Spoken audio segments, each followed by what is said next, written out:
The stagecoach rattled into Montana City on a dusty Tuesday afternoon in June of 1878, and when the door opened, the woman who stepped down looked like she had crawled through hell itself to get there.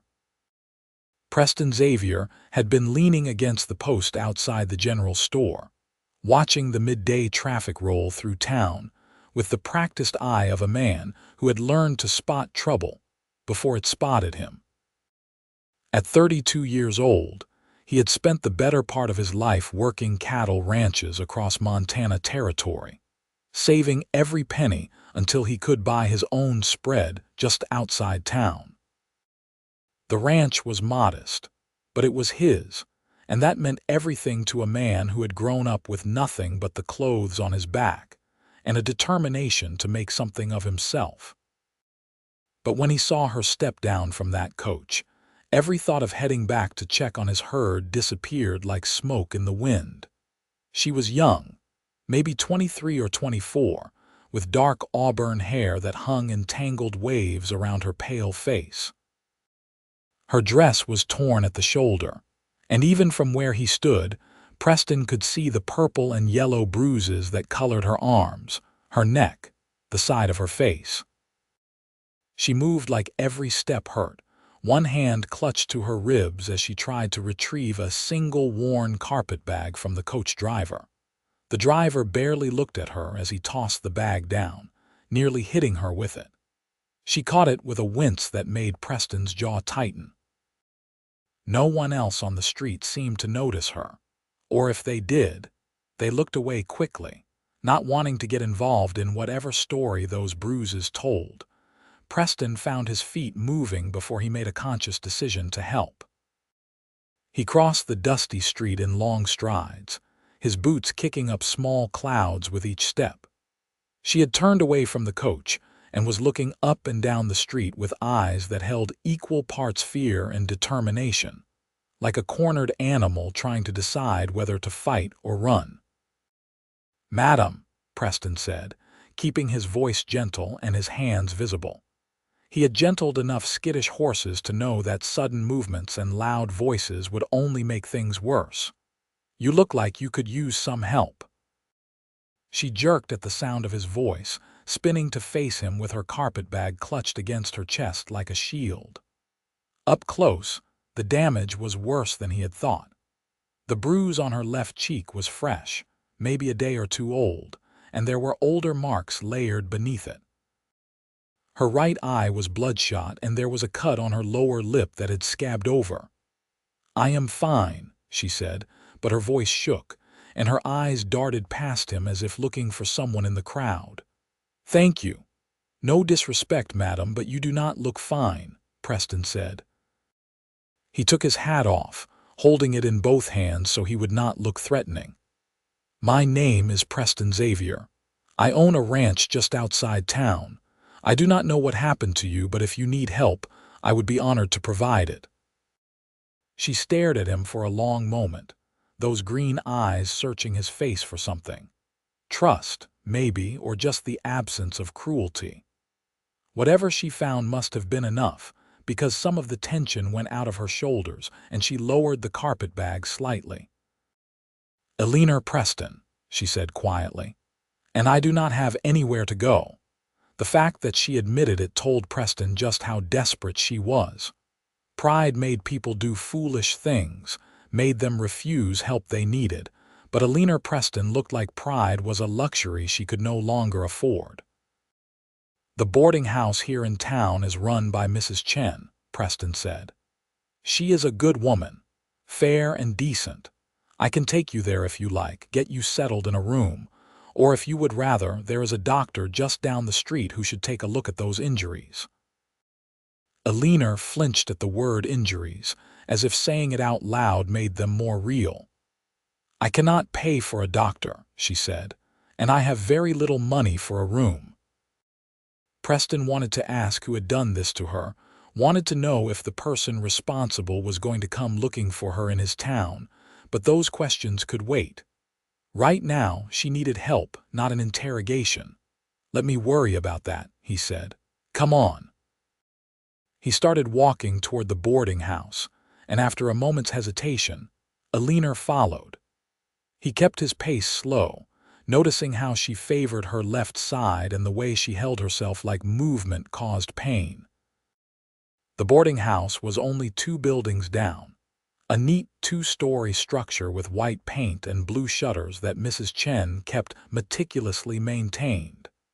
Mrs. Chen herself answered Preston's knock, her weathered face breaking into a smile when she saw him.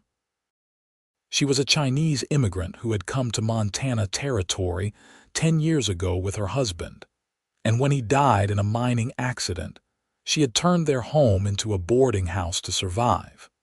She was nearly 60 now, with gray streaking her black hair, but her dark eyes were as sharp as ever. "Preston Xavier," she said warmly, "what brings you to town on a Tuesday?" Then she saw Eleanor standing behind him, and her smile faded into concern. "Child, who hurt you?" The kindness in Mrs. Chen's voice seemed to undo something in Eleanor.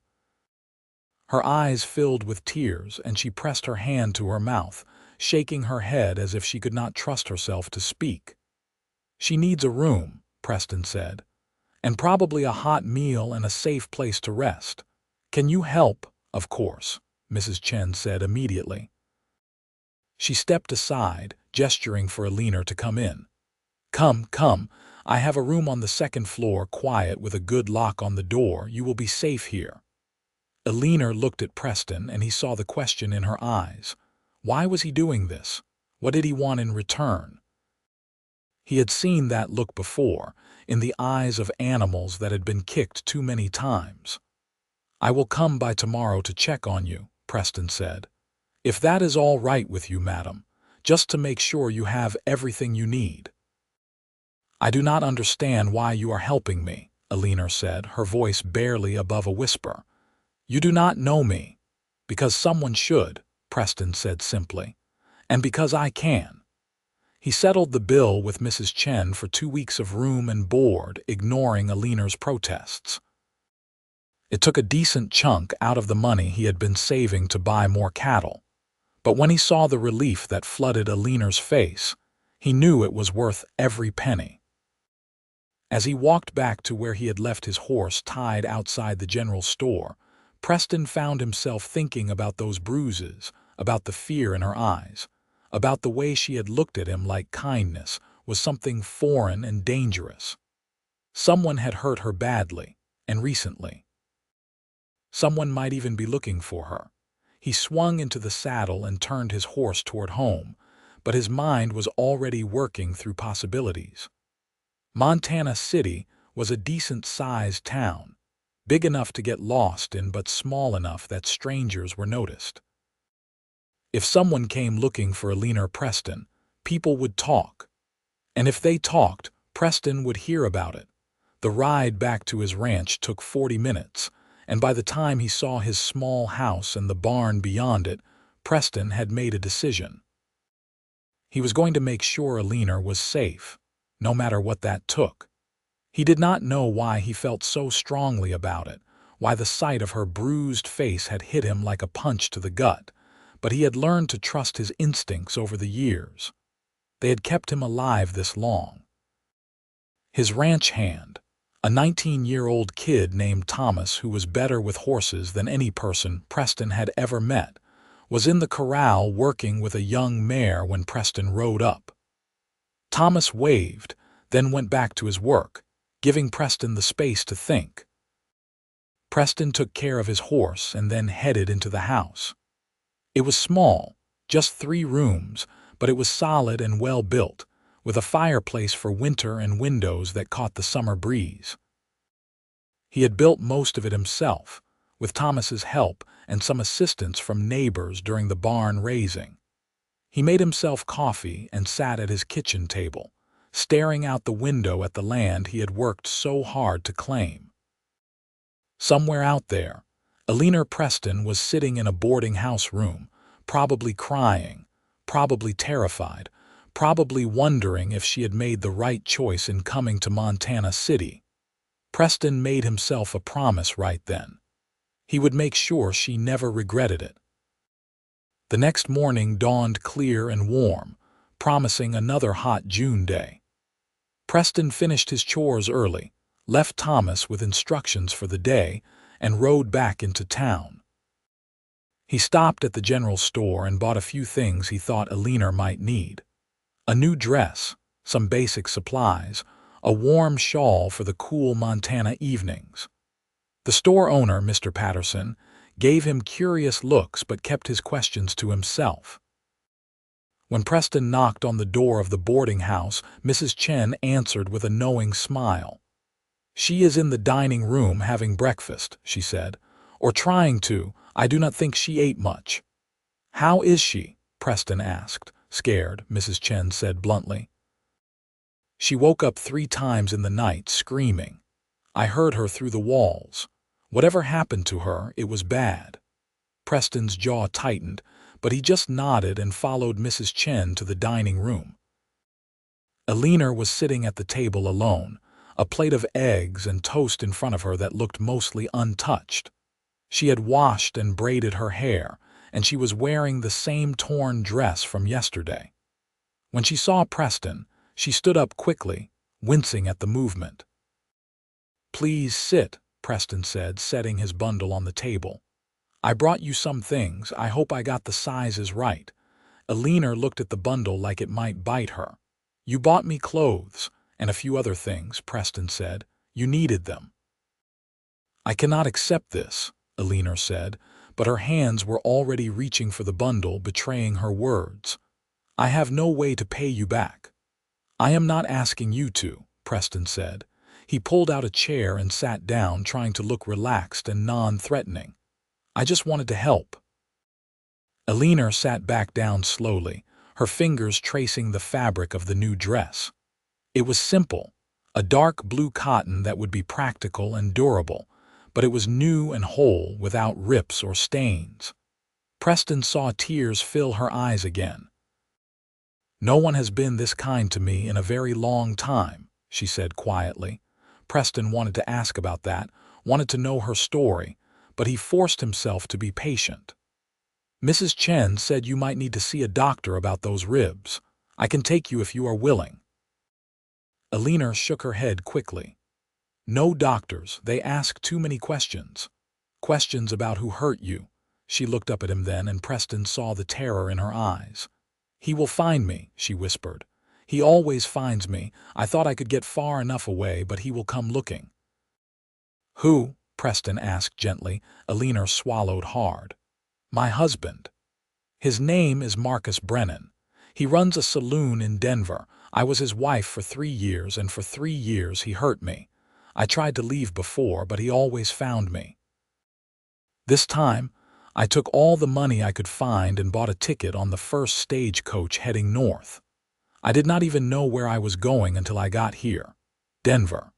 That was a good distance away, several days' travel by coach." Preston felt some of the tension ease from his shoulders. Distance was good. Distance gave them time. "Did anyone see you leave?" he asked. "His brother," Eleanor said. "Edgar. He was the one who helped me, actually. He told me I needed to run, that Marcus had been drinking more than usual, and that he was afraid Marcus would kill me. Edgar gave me $50 and told me to disappear. But if Marcus finds out Edgar helped me, he will hurt him too."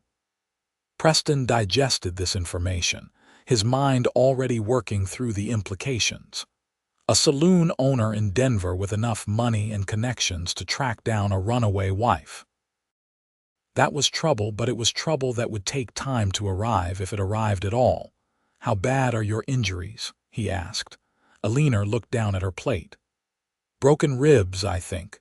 2, maybe 3, and bruises everywhere. He used his fists this time and his boots when I was on the floor. He said I had looked at another man, but I had not. I had not done anything." The matter-of-fact way she said it made Preston's blood boil. He had to take a deep breath and count to 10 before he trusted himself to speak. "Eleanor, I want you to know something. Are you listening?"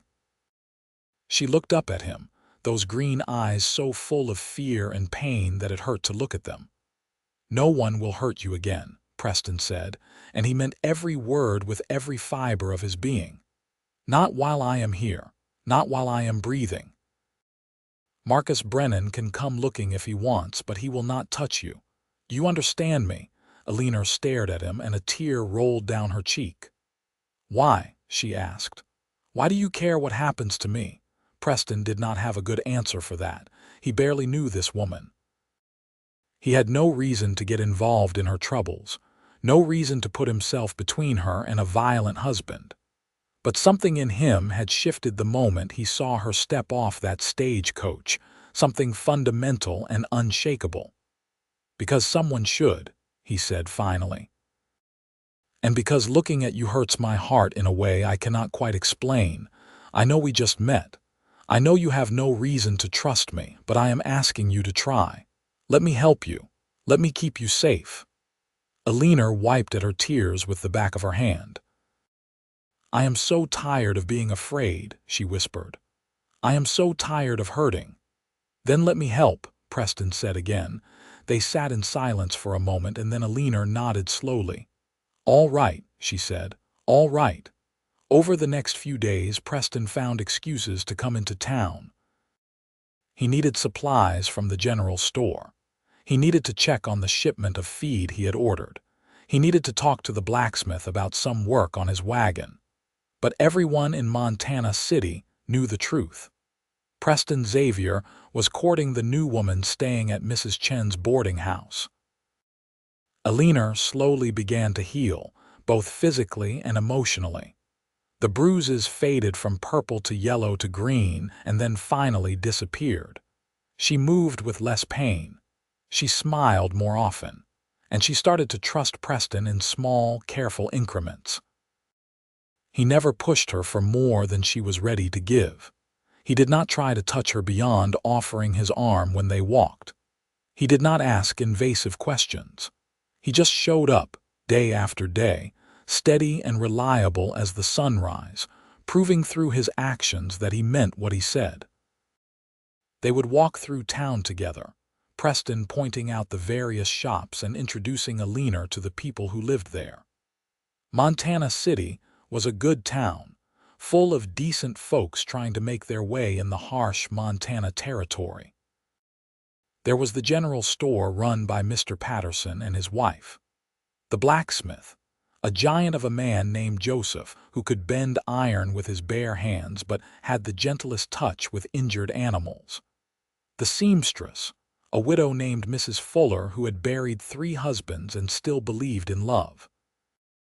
The saloon owner, a woman named Dolores who ran the cleanest, most respectable drinking establishment in 3 territories and took no nonsense from anyone. Eleanor slowly integrated herself into the community. Mrs. Chen taught her how to bake bread the way her grandmother had taught her in China. Mrs. Fuller offered her work doing mending and alterations. Dolores hired her to keep the books at the saloon, recognizing that Eleanor had a head for numbers, and through it all, Preston was there. Patient, kind, unwavering in his promise to keep her safe. It was 3 weeks after Eleanor arrived in Montana City that Preston finally worked up the courage to ask her to dinner at his ranch. Not at the boarding house with Mrs. Chen hovering nearby. Not at the small restaurant on Main Street where half the town could watch them. His ranch. His home. Where it would be just the 2 of them. Eleanor said yes, and Preston spent the entire day before in a state of nervous energy that made Thomas laugh at him. He cleaned the house top to bottom. He cooked a dinner of beef stew and fresh bread, with apple pie for dessert made from dried apples he had been saving. He changed his shirt 3 times before deciding on the blue one that Thomas said brought out his eyes. When he drove the wagon into town to pick up Eleanor, she was waiting on the porch of the boarding house wearing the blue dress he had bought her, with her hair loose around her shoulders. She looked beautiful. More than beautiful. She looked happy. The drive back to the ranch took them through rolling grassland dotted with wildflowers. The sun was starting to set, painting the sky in shades of orange and pink and purple. Eleanor sat beside him on the wagon seat, close enough that their shoulders brushed with every bump in the road, and Preston found himself hyper-aware of every point of contact. "It is beautiful out here," Eleanor said, looking out at the landscape. "So open. In Denver, I felt like the buildings were closing in on me all the time. Out here, I can breathe." "That is why I chose Montana," Preston said. "I grew up in St. Louis in a tenement building where you could hear every sound from every apartment around you. No privacy. No space. I saved every penny from the time I was 12 years old, working every job I could find until I had enough to head west. I worked on cattle drives and ranches, learning everything I could until I could afford my own land. This ranch might not look like much, but it is mine." "It is wonderful," Eleanor said, and Preston could hear the sincerity in her voice. Dinner was easier than Preston had expected. They talked about everything and nothing. Eleanor told him about growing up in Philadelphia, about her parents who had died in a typhoid outbreak when she was 17, about how she had been alone and desperate when Marcus Brennan came along with his charm and his promises. She told him about realizing too late what kind of man Marcus really was, about the first time he hit her and swore it would never happen again, about how it always happened again. Preston told her about his childhood, about the father who drank away every penny, and the mother who worked herself to death trying to keep food on the table. He told her about the decision to leave, about the years of hard work and saving, about the dream of having something that belonged to him and no one could take away. They talked until the candles burned low, and then Preston walked her out to see the horses. There were 5 of them, his riding horse, a sturdy mare for work, and 3 younger horses that Thomas was training to sell. Eleanor was delighted by them, standing at the fence and letting them nose at her hands, laughing when they lipped at her hair. "I have never been around horses much," she said. "Marcus did not like animals. He said they were dirty." "They are cleaner than most people I know," Preston said. He was standing behind her, close enough to catch the scent of the lavender soap Mrs. Chen made. "And more honest, too. A horse will not lie to you about what it is feeling." Eleanor turned to look at him, and in the moonlight her face was luminous. The bruises were gone now, leaving only smooth skin and those remarkable green eyes. "Is that why you trust them more than people?" "Maybe," Preston admitted. "People have a habit of letting you down, but a good horse will carry you through a storm and never complain about it." "Not all people let you down," Eleanor said softly. "You have not." Preston's heart was hammering in his chest. She was so close, and he wanted so badly to kiss her, but he was terrified of pushing too fast, of scaring her, of making her feel like he expected something in return for his help. "Eleanor," he said, his voice coming out rougher than he intended, "I need you to know something. These past weeks, getting to know you, spending time with you, it has meant more to me than I know how to say. You are smart and funny and strong and beautiful, and I find myself thinking about you all the time. But I do not want you to feel pressured. I do not want you to think that I helped you because I expected something. If all you want from me is friendship, that is fine. I just need you to know how I feel." Eleanor reached up and touched his face, her fingers gentle against his cheek. "Preston Xavier," she said, "you are the first truly good man I have ever known. You have been patient and kind, and you have never once made me feel afraid. Do you know what a gift that is? After Marcus, I thought I would never be able to trust a man again. But you have shown me that not all men are like him, that some men know how to be gentle." "I would never hurt you," Preston said, covering her hand with his own. "Never." "I know," Eleanor said. "That is why I can do this." She rose up on her toes and kissed him, her lips soft and warm against his. Preston froze for a moment, afraid to move, afraid to do anything that might shatter this perfect moment. Then he wrapped his arms around her carefully, mindfully, and kissed her back with all the tenderness he possessed. It was not a passionate kiss, not the kind of thing that led immediately to more. It was sweet and gentle and full of promise, a first kiss between two people who had both been hurt by life and were choosing to trust each other anyway. When they finally pulled apart, Eleanor was smiling. Really smiling in a way Preston had never seen before. She looked young and happy and free, and Preston made another silent promise to himself. He would do everything in his power to make sure she always looked that way. The summer passed in a golden haze of happiness. Eleanor continued working at the saloon and doing mending for Mrs. Fuller, saving every penny she earned. Preston worked his ranch and courted Eleanor in the old-fashioned way, with dinners and walks and proper attention. Mrs.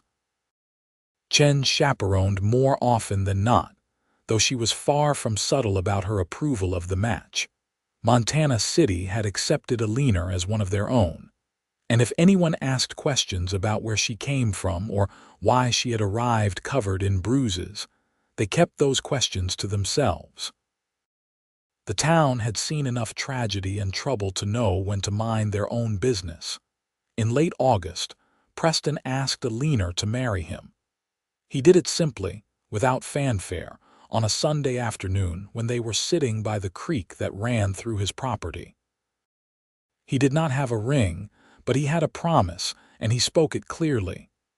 "I love you, Eleanor Preston. I love your strength and your courage and the way you laugh when Thomas tells his terrible jokes. I love the way you sing while you are baking bread, and the way you are not afraid to tell me when I am being stubborn. I want to spend the rest of my life making you happy if you will let me. Will you marry me?" Eleanor had tears running down her face, but she was smiling. "Yes," she said. "Yes, 1,000 times yes." They married in September, in a simple ceremony at the church in Montana City. Mrs. Chen cried through the entire thing. Thomas served as Preston's best man, and Mrs. Fuller stood up with Eleanor. Half the town showed up to witness the vows and celebrate afterward with food and music and dancing. Eleanor wore a white dress that Mrs. Fuller had made specially, with lace at the collar and cuffs. Preston wore his best suit, and a tie that Thomas had to help him knot 3 times because his hands were shaking so badly. When the preacher pronounced them husband and wife, Preston kissed Eleanor like she was the most precious thing in the world, because she was. That night, Eleanor moved into the ranch house. Preston had spent weeks preparing for it, adding little touches he thought she would like. New curtains in the bedroom. A bookshelf he had built himself for the small collection of books she had acquired. A rocking chair by the fireplace where she could sit and sew or read. They took things slowly that first night. Eleanor was nervous, and Preston understood why. Her only experience with physical intimacy had been with a man who hurt her, who used her body as a weapon against her. Preston was determined to show her that it could be different, that it could be gentle and loving and good.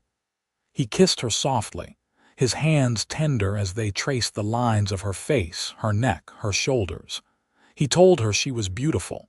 He told her he loved her. He asked permission before doing anything more, and when she gave it, he treated her like she was made of spun glass and starlight. Afterward, Eleanor cried, but they were happy tears. She curled against Preston's chest and whispered, "I did not know it could be like that. I did not know it could feel good." Preston held her close and promised silently that he would spend the rest of his life making sure she felt loved and cherished and safe. The first year of their marriage was blissful. Eleanor threw herself into making the ranch house a home, adding her own touches everywhere. She planted a garden in the spring, growing vegetables and herbs and flowers that made the whole property smell sweet. She learned to ride, with Thomas teaching her patiently until she could handle a horse as well as any ranch hand. She kept the books for the ranch with the same meticulous attention to detail she brought to everything she did, and Preston was amazed to discover that they were making more money than he had realized. They laughed together. They worked together. They built a life together, one day at a time, one small choice at a time. But in the back of both their minds there was always the fear. The worry that Marcus Brennan would come looking for his runaway wife. Preston had made discreet inquiries through various channels, trying to keep track of whether anyone was asking questions about a woman matching Eleanor's description. For a year, there was nothing. Then, in the early summer of 1879, a stranger came to Montana City. He was a big man, broad-shouldered and mean-looking, with a scar across his left cheek and cold eyes that seemed to take in everything. He checked into the boarding house, told Mrs. Chen he was a prospector looking for opportunities, and spent his days wandering around town asking questions. Mrs. Chen sent word to Preston immediately.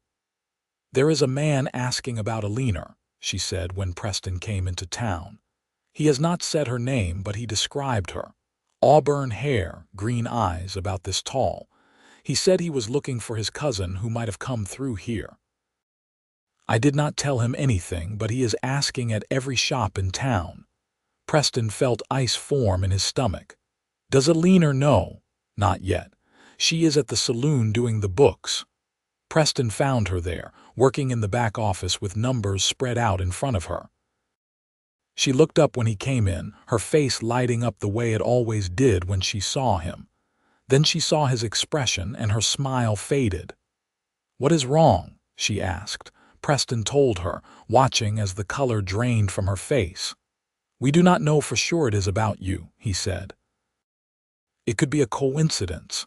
But Eleanor was already shaking her head. "It is Marcus or someone he sent. He finally tracked me down." "Then we deal with it," Preston said firmly. He came around the desk and took her hands, grounding her with his touch. "You are not alone this time, Eleanor. You have me. You have this whole town. He cannot just take you." "You do not understand what he is like," Eleanor said, her voice rising with panic. "He will kill you if you get in his way. He has killed before, Preston. A man in his saloon who tried to stop him from beating one of the girls. He shot him and paid off the sheriff, and nothing ever came of it. He has money and connections, and he does not care who he hurts." Preston cupped her face in his hands, forcing her to look at him. "Listen to me. I promised you that no one would hurt you again, and I meant it. I will not let him take you. Do you trust me?" Eleanor stared at him, tears streaming down her face, and then nodded. "I trust you. Good. Then here is what we are going to do." Preston's plan was simple but effective. First, he sent Thomas to the sheriff's office to explain the situation.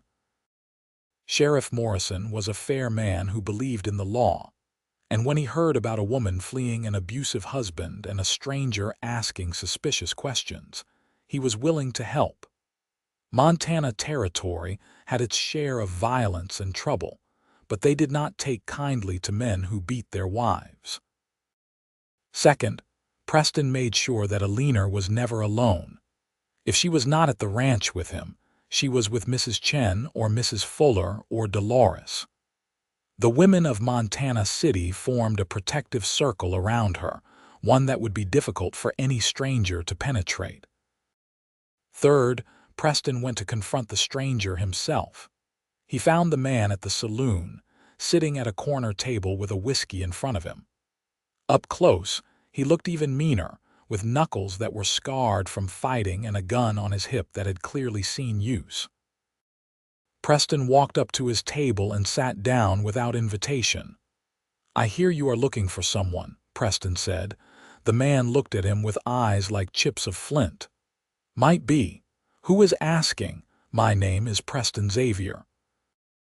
I own a ranch outside town, and I am married to a woman named Eleanor Xavier. Used to be Eleanor Preston, before that Eleanor Brennan. I think maybe you are looking for her." The man's expression did not change, but something flickered in his eyes. "Marcus Brennan sent me to find his wife," he said. "She ran off with his money. He wants her back." "That is not going to happen," Preston said flatly. "Eleanor is staying here with me. She has filed for divorce and she has given a statement to the sheriff about the abuse she suffered. Marcus Brennan has no legal claim to her." "Marcus does not care much about legal," the man said. "He wants what is his. She is not his. She is mine, and I am not letting her go." The man leaned back in his chair, studying Preston with an expression that might have been respect. "You know what you are getting into, standing between a man and his wife. Eleanor is my wife now, not his. And if Marcus Brennan has a problem with that, he can come talk to me about it himself instead of sending someone else to do his dirty work." "He might just do that," the man said. "He is not used to people telling him no." "Then he should get used to it," Preston said, "because I am not backing down. Eleanor stays here. She is under my protection and the protection of this town. You can go back and tell Marcus Brennan that. And you can tell him that if he comes here looking for trouble, he will find more than he bargained for." The man was silent for a long moment, and then he nodded slowly. "I will give him the message, but I will tell you this because you seem like a decent fellow. Marcus Brennan is not a man who lets things go. He is rich, he is connected, and he is mean. He has hurt a lot of people who got in his way. You might want to reconsider this stand you are making." "No," Preston said simply. "I love her, and I will not let anyone hurt her." "Not him, not you, not anyone." The stranger finished his whiskey and stood up. "Then I guess we will see what happens," he said. He tossed some coins on the table and walked out of the saloon, leaving Preston alone with his thoughts. Preston sat there for a few minutes, his heart pounding, adrenaline making his hands shake. He had just declared war on a dangerous man, and he knew it. But he also knew he would do it again in a heartbeat. Eleanor was worth fighting for. She was worth everything. The stranger left town the next morning, heading south toward Denver. Sheriff Morrison kept watch, making sure he actually left and did not try to circle back. The town settled into an uneasy vigilance, everyone aware that this might not be the end of it. Preston doubled the work on the ranch, making sure everything was secure. He taught Eleanor how to shoot, spending hours at the creek teaching her how to handle a rifle and a pistol until she was proficient with both. He bought extra ammunition. He made plans for what they would do if Marcus came, where Eleanor could hide, how they could defend themselves. Eleanor was terrified, but she was also angry. The fear that had characterized the first months after her arrival in Montana City had been gradually replaced by a growing sense of self-worth and confidence. She had built a life here. She had found happiness, and she was not going to let Marcus take that away from her. "I am not running anymore," she told Preston one night as they lay in bed together. "If he comes, we face him together. I am tired of being afraid. I am tired of letting him control my life even from hundreds of miles away." Preston pulled her close, pressing a kiss to her forehead. "We will face him together," he agreed, "but I am going to do everything I can to keep you safe." Weeks passed, and then months. Summer faded into fall, and there was no sign of Marcus Brennan. Preston began to hope that maybe the man had decided Eleanor was not worth the trouble, that he had moved on to tormenting someone else. Then, in early October, Marcus Brennan arrived in Montana City. He came with 3 men, all of them armed, all of them looking like they made their living through violence. They rode into town on a Thursday morning, and by noon, everyone knew they were there. Marcus went straight to the sheriff's office, demanding that his wife be returned to him. Sheriff Morrison, to his credit, did not back down. Eleanor Xavier, formerly Brennan, is a legal resident of Montana Territory, he said. She has filed for divorce on the grounds of abuse and cruelty. She is not going anywhere unless she chooses to. "She is my wife," Marcus snarled. He was a handsome man, Preston had to admit, with dark hair and a charming smile that probably fooled a lot of people. But his eyes were flat and cold, and there was a cruel twist to his mouth that spoke of violence barely contained. "She ran away with my money and my property. I have a legal right to take her back to Denver to face charges. No judge in Montana is going to extradite a woman for running away from an abusive husband," Morrison said. "You might as well turn around and go home, because you are not taking her anywhere." Marcus's expression darkened. "Then I guess we are going to have a problem." Word reached Preston within the hour. He was out checking the herd when Thomas came riding up at a gallop, his horse lathered with sweat. "He is here," Thomas said. "Marcus Brennan. He is in town right now, demanding the sheriff hand over Eleanor." Preston did not hesitate. "Get Eleanor to the Morrisons' house," he said. The sheriff and his wife lived in a fortified house at the edge of town, built to withstand trouble. "Tell the sheriff I am on my way, and Thomas, get every able-bodied man in town who can hold a gun. We might need them." Thomas nodded and rode off. Preston saddled his fastest horse and headed for town, his mind racing. This was it, the confrontation he had been dreading and preparing for. Marcus Brennan had come for Eleanor, and Preston was going to have to stop him. By the time Preston reached Montana City, a crowd had gathered. Marcus and his men were outside the sheriff's office, still arguing. Half the town was watching from a safe distance, and Preston saw that Thomas had done his job. Joseph, the blacksmith, was there, holding a shotgun. Mr. Patterson from the general store had a rifle. Even Mrs. Fuller was standing there with an old pistol that looked like it had seen better days. Preston dismounted and walked straight up to Marcus Brennan. "You need to leave," he said quietly. "Now." Marcus turned to look at him, and Preston saw instant recognition in his eyes. "So you are the man who stole my wife," Marcus said. His voice was pleasant, almost friendly, but there was murder in his eyes. "Preston Xavier, I have heard a lot about you." "And you are the man who beat her for 3 years," Preston said. "Eleanor is staying here, with me, where she is safe and loved and respected. You have no claim to her anymore." "I have every claim," Marcus said. "She is my wife under the laws of God and man. What you did, taking her in, marrying her while she was still bound to me, that is illegal. I could have you arrested." "Her marriage to you was dissolved by abuse and abandonment," Preston said. He had consulted with a lawyer in Helena, making sure they were on solid legal ground. "She has witnesses who will testify to the injuries you inflicted. She has every right to divorce you and remarry." "Those are lies," Marcus said, but there was a desperation in his voice now. "She always was a liar. She ran away because she was unfaithful, and she stole from me. I have a right to take her back to face justice."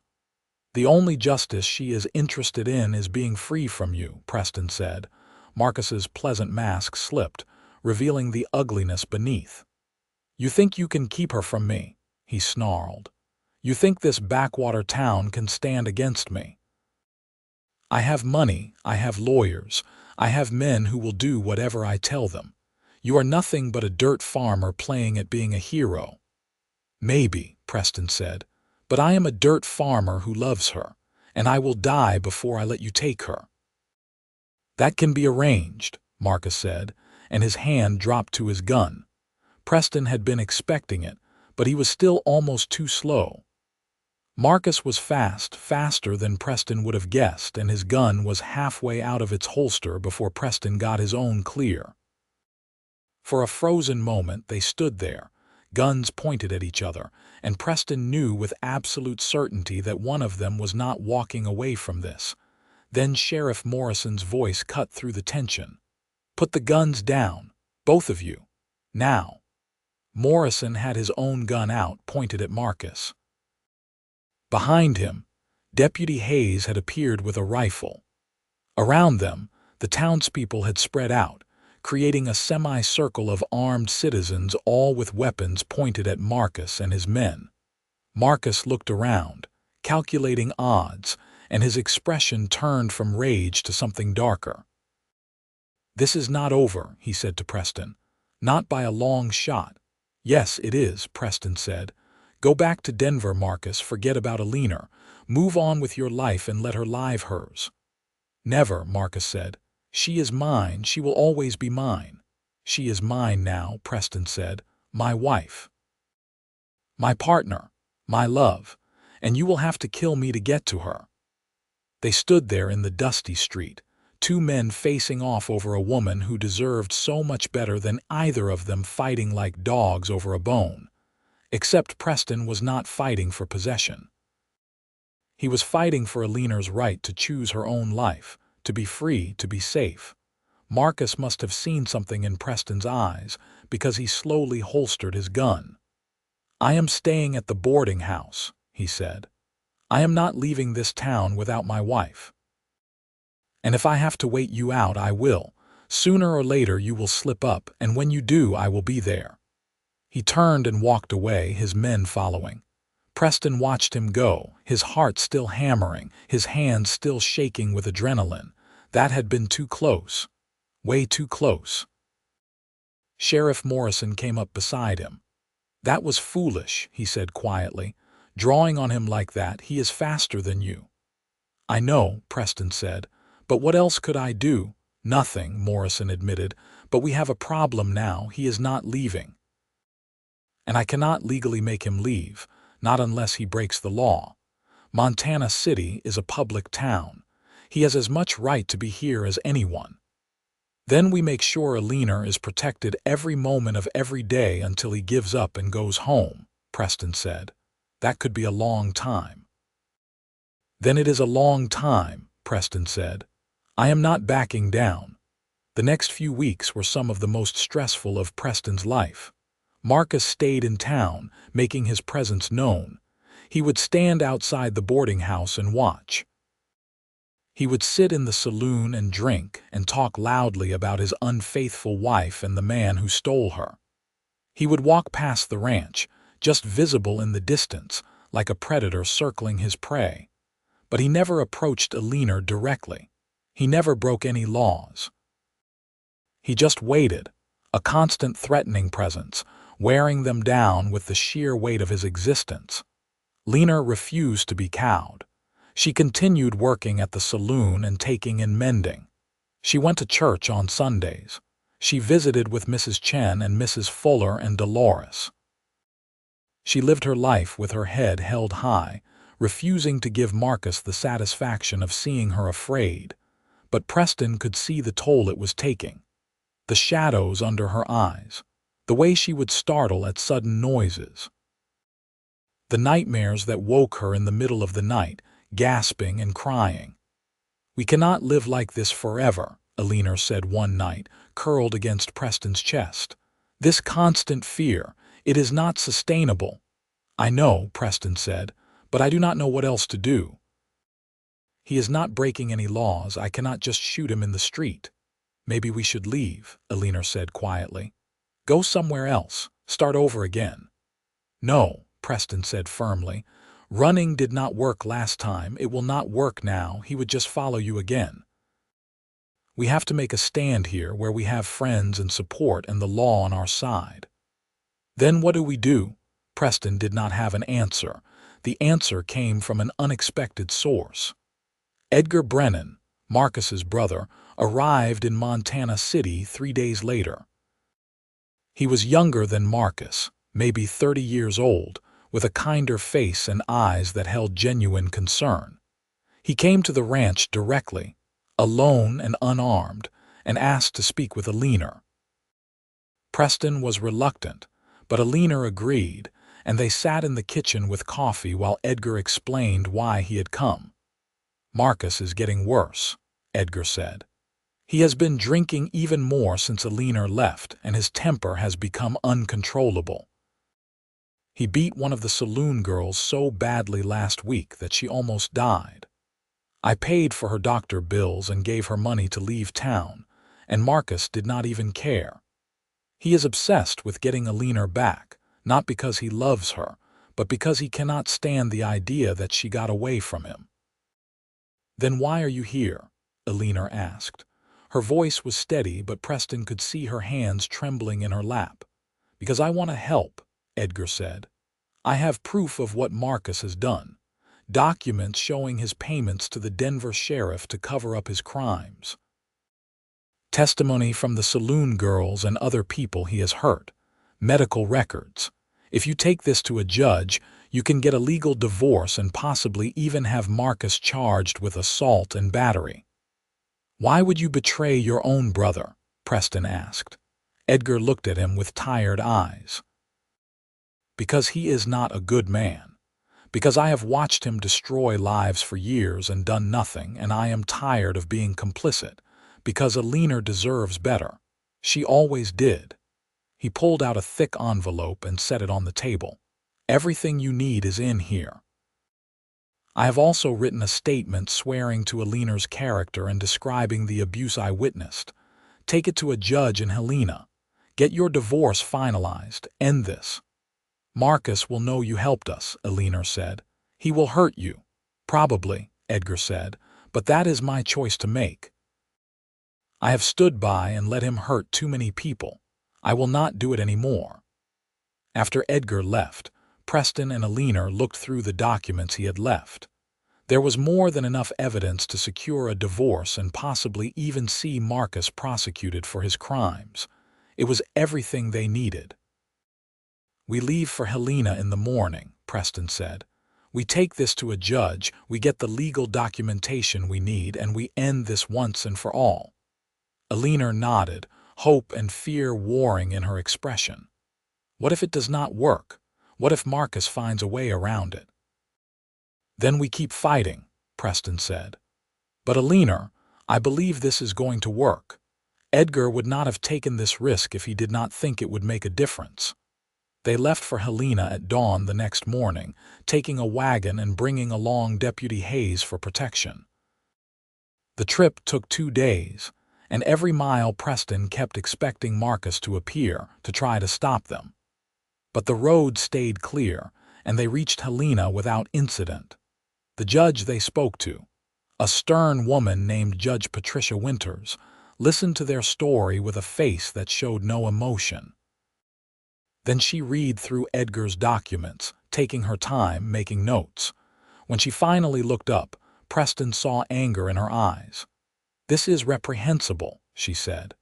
"Mr. Brennan should be in prison for what he has done. Mrs. Xavier, I am granting your petition for divorce immediately. Your marriage to Marcus Brennan is hereby dissolved on the grounds of extreme cruelty. Additionally, I am issuing a restraining order. If Marcus Brennan comes within 100 yards of you, he can be arrested immediately." "Is that satisfactory?" Eleanor was crying, but she was smiling too. "Yes, Your Honor. Thank you." They stayed in Helena overnight, waiting for the official documents to be prepared and filed. Then they made the long journey back to Montana City, carrying with them the legal proof that Eleanor was free. When they arrived home, they went directly to the sheriff's office. Morrison read the documents, nodded in satisfaction, and then went with Preston to the boarding house where Marcus was still staying. Marcus opened the door with his usual sneer, but it faded when he saw the sheriff. "What do you want?" "This is a court order from Judge Winters in Helena," Morrison said, handing him the papers. "Your marriage to Eleanor Xavier, formerly Brennan, has been dissolved. Additionally, you are to stay at least 100 yards away from her at all times. If you violate this order, I will arrest you immediately. You have 24 hours to leave Montana City. If you are still here after that, I will arrest you for trespassing and harassment. Do you understand?" Marcus snatched the papers and read through them, his face going red with rage. "This is illegal," he sputtered. "You cannot do this." "Judge Winters can and did," Morrison said. "You are done here, Brennan. Pack your things and get out of my town." For a moment, Preston thought Marcus might try something violent. His hands clenched into fists, and there was murder in his eyes. But Morrison had his hand on his gun, and Preston was standing right there, and Marcus must have realized he was outnumbered and outmaneuvered. "This is not over," Marcus said, but it sounded like the last gasp of a drowning man. "I will find a way to make you pay for this, all of you," maybe, Morrison said. "But for now, you are leaving. 24 hours, Brennan. After that, you are under arrest." Marcus slammed the door in their faces, but the next morning he and his men were gone. Preston stood on the porch of his ranch house and watched the road to make sure, and when noon came and went with no sign of them, he finally allowed himself to believe it was over. Eleanor found him there, standing in the sunlight, and wrapped her arms around him from behind. "Is he really gone?" she asked. "He is really gone," Preston said. He turned in her arms and pulled her close, burying his face in her hair. "It is over, Eleanor. You are free, you are safe, and no one is ever going to hurt you again." She clung to him, sobbing with relief and happiness, and Preston held her while the Montana sun beat down and the wind whispered through the grass, and the life they had built together stretched out before them like a promise. The following months were peaceful in a way that life had not been since Eleanor arrived in Montana City. The fear that had shadowed their days was gone, replaced by a contentment that sank deep into Preston's bones. They fell into routines, the comfortable patterns of a married couple building a life together. Winter came early that year, blanketing the ranch in snow and forcing them to spend long evenings inside by the fire. Preston would read aloud from books while Eleanor sewed or knitted. They played cards and talked about their dreams and made plans for the spring. Thomas moved into the small cabin Preston had built for ranch hands, giving Preston and Eleanor privacy while still staying close enough to help with the work. In February, Eleanor told Preston she was pregnant. She had been feeling tired and queasy for weeks, and when Mrs. Chen suggested the possibility, Eleanor had gone to see the doctor in town. He confirmed what Mrs. Chen suspected. Eleanor was about 3 months along, due in early August. Preston's reaction was instantaneous and overwhelming joy. He picked Eleanor up and spun her around, ignoring her laughing protests, then set her down gently and cupped her face in his hands. "We are going to have a baby," he said, wonder in his voice. "A baby." "Are you happy?" Eleanor asked, though she must have seen it in his face. "Happy does not begin to cover it," Preston said. "Eleanor, you have given me everything I ever wanted. A home, a purpose, love, and now a child. I am the luckiest man alive." They spent the rest of the winter preparing. Preston built a cradle from smooth pine wood, sanding it until there were no rough edges. Eleanor and Mrs. Chen sewed baby clothes and blankets. Mrs. Fuller knitted tiny booties. Dolores ordered a beautiful christening gown from St. Louis as a gift. The whole town was excited, as if Eleanor's baby was a collective blessing they all shared. The baby came on a hot August night, after a long and difficult labor that left Preston feeling helpless and terrified. He paced outside the bedroom while Mrs. Chen and the doctor worked with Eleanor, listening to her cries of pain and wishing desperately that he could do something, anything, to help. When Mrs. Chen finally opened the door, her face was tired but smiling. "You have a son," she said. "Healthy and strong with good lungs. Come meet him." Preston walked into the bedroom on shaking legs. Eleanor was propped up against the pillows, exhausted and sweaty and absolutely radiant. In her arms was a tiny bundle wrapped in a blue blanket, and when Preston looked down at his son's face, he felt his heart crack open with love so fierce it almost hurt. "Hello, little one," he whispered, touching one tiny hand with his finger. The baby gripped it instinctively, and Preston felt tears run down his face. "I am your papa, and I promise I am going to love you and protect you for as long as I live." "What should we name him?" Eleanor asked softly. They had discussed names, but nothing had felt quite right. Now, looking at his son, Preston knew. "Thomas," he said, "after my grandfather who taught me what it meant to be a good man, Thomas Edgar Xavier." Eleanor smiled. "Thomas Edgar," she said. "I like that. Edgar would be honored." They had heard from Edgar Brennan a few times since he gave them the documents. He had left Denver, started over in San Francisco, and was trying to build a life away from his brother's shadow. Preston wrote to him announcing the birth and naming, and Edgar's reply came 6 weeks later, full of gratitude and joy. Little Thomas thrived. He was a happy baby, quick to smile and laugh, with his mother's green eyes and his father's stubborn chin. Watching Eleanor with their son, seeing the fierce love and gentleness she showed him, Preston fell in love with her all over again. The ranch prospered too. With Eleanor keeping the books and Preston managing the herd, they slowly expanded, buying more cattle and more land. Thomas, the ranch hand, proved invaluable, and when he turned 21, Preston made him a partner, giving him a share of the profits in exchange for his continued work. When little Thomas was 2 years old, Eleanor became pregnant again. This time, she gave birth to a daughter they named Rose Patricia, after Judge Winters, who had given Eleanor her freedom. Rose had her mother's auburn hair and her father's determination, and from the moment she could walk, she was following her brother everywhere, getting into everything, filling the house with noise and laughter. The years passed in a blur of happiness. Thomas grew into a sturdy, kind boy who loved the horses and the open land.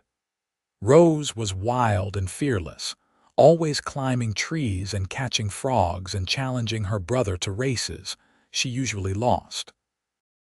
Preston and Eleanor added onto the house, built a bigger barn, planted an orchard that would provide fruit for years to come. Montana City grew too. More families moved in, attracted by the fertile land and the promise of opportunity. The town got a proper school, and both Thomas and Rose attended, learning to read and write and cipher. They made friends, got into the normal childhood scrapes and adventures, and grew up secure in the love of their parents and community. Eleanor blossomed in the safety and stability of her life with Preston. The frightened, bruised woman who had stepped off the stagecoach in 1878 was gone, replaced by a confident, strong woman who ran her household and her life with efficiency and grace. She was respected in the community, sought out for advice, known for her kindness and her sharp mind. Preston watched her transformation with pride and love. He never forgot that first promise he had made to her, that no one would hurt her again. He had kept that promise, and he continued to keep it every day in 1,000 small ways. He listened when she talked. He respected her opinions. He shared the work and the decision-making. He made sure she knew every single day that she was loved and valued and cherished. One evening in the spring of 1890, Preston and Eleanor sat on the porch of their house, watching the sun set over the land they had built together. Thomas was 15 now, already as tall as his father and working the ranch like he had been born to it. Rose was 12, reading a book in the fading light, her hair glowing copper in the golden hour. "Do you ever think about that day you arrived?" Preston asked, taking Eleanor's hand in his. "How scared you were." "Sometimes," Eleanor said. She squeezed his hand, her wedding ring catching the light. "But it feels like a different lifetime, like it happened to someone else." "You were so brave," Preston said. "Even covered in bruises and terrified, you were brave. You chose to trust me." "Best decision I ever made," Eleanor said. She leaned her head on his shoulder, comfortable and content. "You saved my life, Preston Xavier. "You saved mine right back," Preston said. "I was just going through the motions before you came along, working the ranch, making money but not really living. You taught me what it meant to have a family, to have love, to have a purpose beyond just surviving." They sat in companionable silence, watching as the sky turned from gold to pink to purple. From inside the house came the sound of Thomas laughing at something Rose had said, and the smell of the stew Eleanor had made for dinner wafted out on the evening breeze. "I love you," Eleanor said, as she had said 1,000 times before and would say 1,000 times more. "I love you so much it still surprises me sometimes." "I love you too," Preston said. He pressed a kiss to the top of her head, breathing in the scent of her hair. "Every single day, from that first moment I saw you step off that stagecoach until the day I die, I will love you." In 1895, Thomas married a local girl named Sarah, the daughter of the blacksmith. Preston built them a house on the ranch land, close enough to help with the work but far enough to give them privacy. The following year, they welcomed Preston and Eleanor's first grandchild, a boy named Preston after his grandfather. Holding that baby in his arms, seeing his son become a father, Preston felt the circle of life complete in a way that brought tears to his eyes. Rose took longer to settle down. She was independent and fierce, more interested in learning to run cattle than in finding a husband. When she was 20, she announced her intention to go to Helena to attend the teaching college there.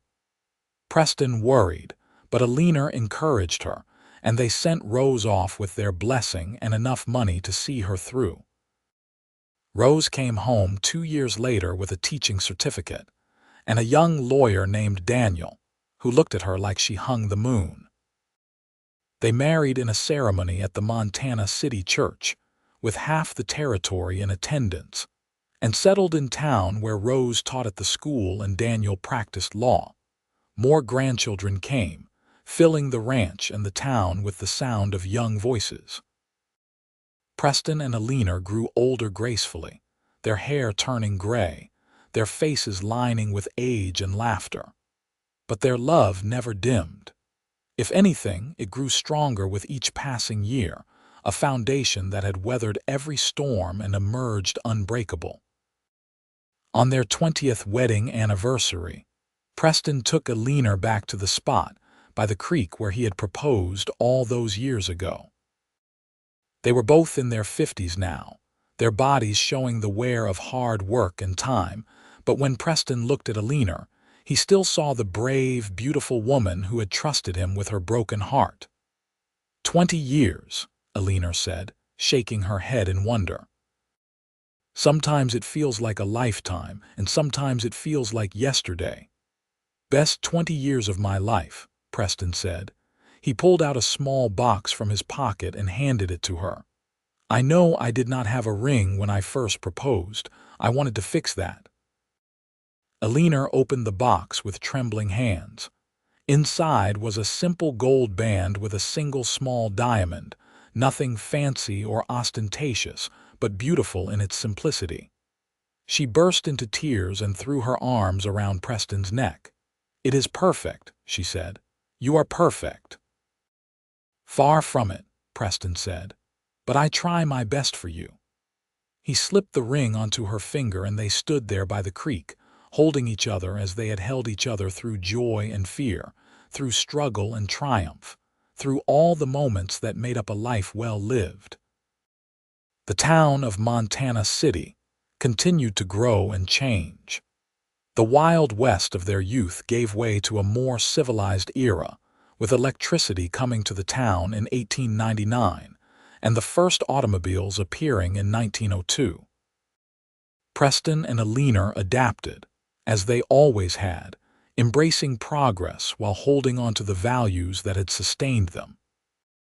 In 1910, on a warm September evening, Preston and Eleanor celebrated their 31st anniversary with their children, grandchildren, and a few great-grandchildren who were just beginning to arrive.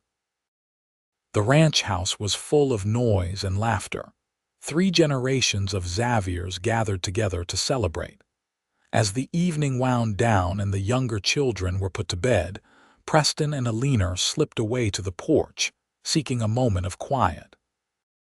They sat in the rocking chairs Preston had made years ago, holding hands, watching the stars come out over the Montana landscape they both loved. "I was thinking about that promise you made me," Eleanor said softly. "That first week, when you said no one would hurt me again." "I remember," Preston said. "I meant every word." "I know you did," Eleanor said, "and you kept it. Not just from physical harm, but from all harm. You protected my heart when I thought it was too broken to ever heal. You gave me a life I never dreamed I could have. You loved me when I could not love myself." "It was not hard," Preston said. "Loving you is the easiest thing I have ever done." Eleanor laughed softly. "Liar. I was difficult and prickly and terrified. It must have been like trying to tame a wild animal." "Maybe," Preston admitted. "But you were worth the effort. You are worth everything."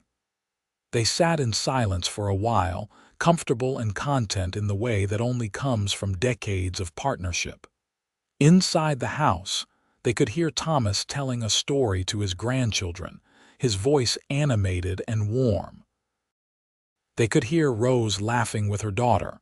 They could hear the gentle murmur of conversation, the clink of dishes being washed, all the sounds of family. "We did good, didn't we?" Eleanor asked. "With our life together, we did better than good," Preston said. "We built something beautiful. Something lasting. Look at all those people in there, our legacy, our love multiplied and passed down." "I am so grateful," Eleanor whispered. "For that day I stepped off the stagecoach and saw you standing there, for your kindness, for your patience, for your love. I was so broken, Preston. And you helped me heal." "We healed each other," Preston said. He brought her hand to his lips and kissed it gently. "You gave my life meaning. You gave me a family. You gave me joy. I was just going through the motions before you, surviving but not living. You taught me how to truly live." As the stars wheeled overhead and the Montana night settled around them, Preston and Eleanor sat together. 2 souls who had found each other against all odds and built a love that would endure long after they were gone. Their story would be passed down through the generations, a testament to the power of kindness, the strength of love, and the courage it takes to choose trust when trust has been betrayed. Years later, when Preston was 74 and Eleanor 72, they were both still living on the ranch, though Thomas and his family had taken over most of the daily operations. They spent their days together, reading, walking, visiting with grandchildren and great-grandchildren, and occasionally traveling to Helena or other parts of Montana to see the world they had helped build.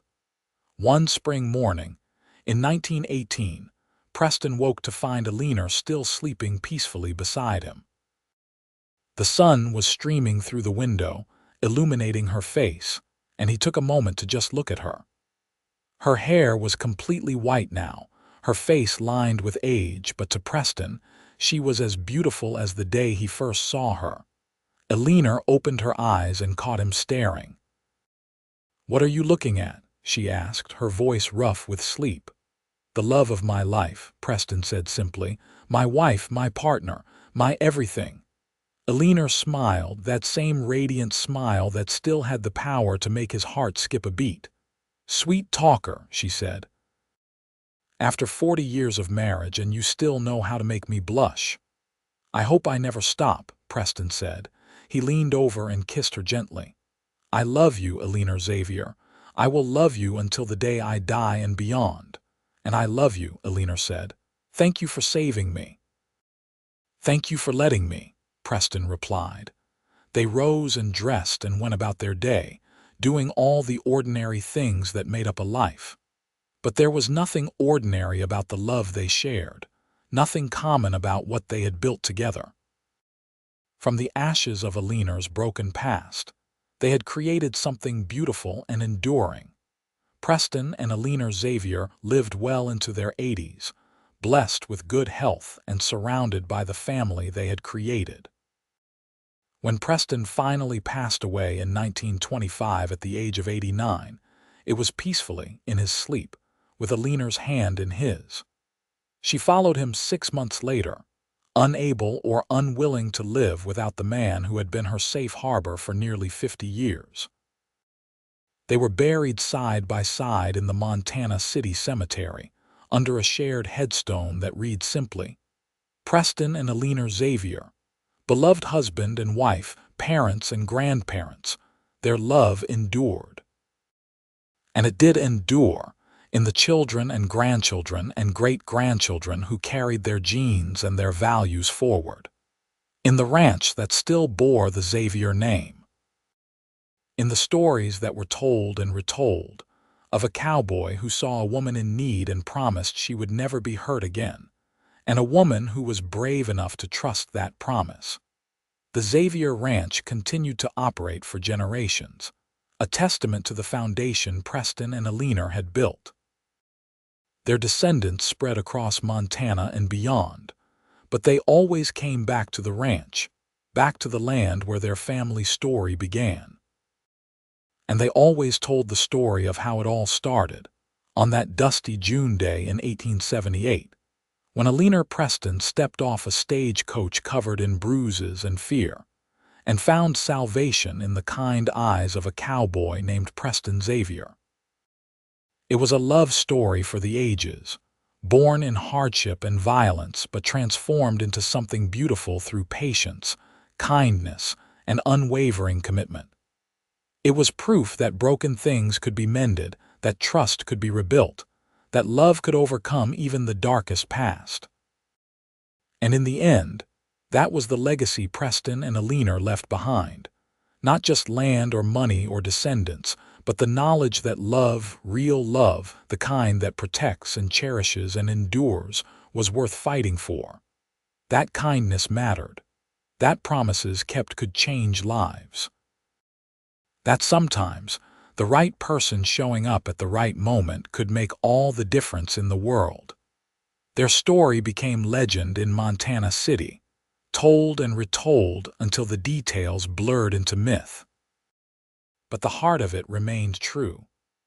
A woman fleeing abuse, a man brave enough to help her, and the love that bloomed between them, transforming two broken people into something whole and beautiful together. And so the story ended, not with tragedy or heartbreak, but with a love that lasted a lifetime and beyond, a family that thrived and grew, and a legacy that would endure for generations to come. Preston Xavier had made a promise on that first day: no one will hurt you again. And he had kept that promise every single day of their life together, proving that true love was not just a fairy tale, but a choice made every day, in every moment, to protect and cherish and honor the person you loved above all others. Eleanor and Preston's love story became the foundation upon which their entire family was built, a reminder passed down through the years that kindness and courage could change everything, that love was worth fighting for, and that sometimes the best things in life came from the most unlikely beginnings. Their story was complete, their circle closed, their love triumphant over every obstacle life had thrown their way. In the rolling hills of Montana, on a ranch that still bore their name, Preston and Eleanor Xavier's love story lived on, a beacon of hope for anyone who had ever been broken, anyone who had ever needed saving, anyone who had ever believed that true love was possible if you were just brave enough to trust it.